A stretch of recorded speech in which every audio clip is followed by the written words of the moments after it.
Decisions ఏంటి? అయినా పెళ్ళంటే ఎన్ని కలవాలి? రాసులు కలవాలి, నక్షత్రాలు కలవాలి, జాతకాలు కలవాలి, ముహూర్తాలు కలవాలి. మీలో మీరు మాట్లాడేసుకుంటే సరిపోద్దా?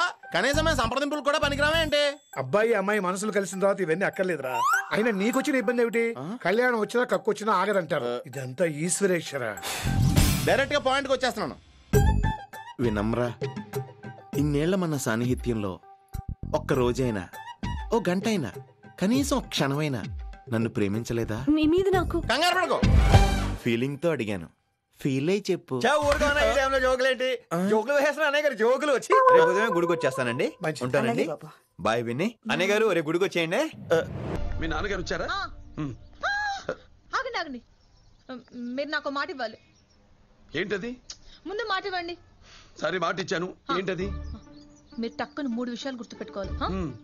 1, మీరు కోటీశ్వర్లు కాదు, నా తోటి ఎంప్లాయ్.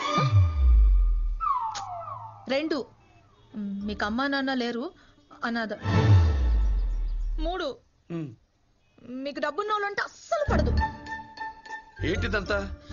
మీరు నాకు మాట ఇచ్చారు అంతే. సరే.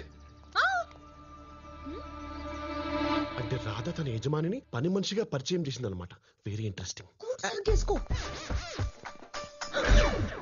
అన్నయ్య, తిను మా పెద్దనాన్న గారు అబ్బాయి. కాదు, చిన్నాన్న గారు అబ్బాయి. ఏ నాన్నైతే ఏంటి, అన్నయ్యగా. వీళ్ళెవరు? నీ డిటెక్టివ్ క్వశ్చన్ ఆపహ. నాన్న, ఈయన చందు అని మా కంపెనీలో పనిచేస్తారు. నమస్కారం. నమస్కారం. ఆయన మా బాస్. అయినా ఎంప్లాయీ పెళ్లి సంబంధం మాట్లాడడానికి బాస్ రావడం ఏంటి? Something is fishy. ఏమండి, ఇతను బాగోగులు చూస్తానని వీళ్ళ అమ్మకి ప్రామిస్ చేశాను. అదే ఫిషీ. అదేంటి బాబు, మా అమ్మాయి నువ్వు అనాథవని చెప్పింది? అదేంటి పెద్దనాన్న, అనాథలకు మదర్లు ఉండకూడదా? మదర్లు లేకుండా అనాథలు ఎలా వస్తారు? సార్, ఆ అమ్మాయి కరెక్ట్ గా చెప్పింది సార్. సారా? అదేంటి మీరు ఇతన్ని సార్ అంటున్నారు? అంటే ఆయన కింద పనిచేసే వాళ్ళు అందరినీ సార్ అని అంటారు, నన్ను కూడా మేడం అంటారు. ఇదేదో కవరింగ్ లా ఉంది పెద్దనాన్న, చూసుకో. నువ్వురా బాబు, నీ జీతం ఎంత? 50 ఇస్తారండి. మా అమ్మాయి కన్నా తక్కువ. నీకేమో బుర్ర తక్కువ. హలో, అవునండి, పిఎఫ్ చంద్రశేఖర్.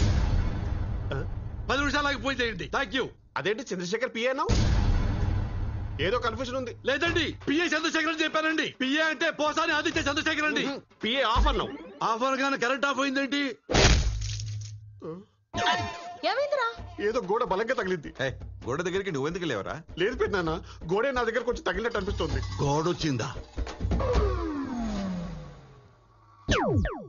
బాబు చెప్పండి. మీ పెళ్లికి మేమందరం ఒప్పుకుంటున్నాం. ఎందుకంటే నువ్వు మాలాగా మిడిల్ క్లాస్ కాబట్టి. అలా అనకండి, మీకన్నా మిడిల్ క్లాస్ అండి. ఫీల్ అవ్వకయ్యా, దేవుడు అందరికి సమానంగా ఇవ్వడు. సర్దుకుపోవాలంతే.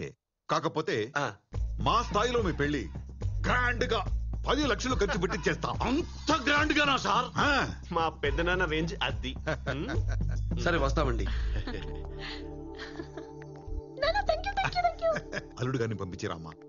రాధను అనుమానించిన రమణకు ముక్కు పగిలింది.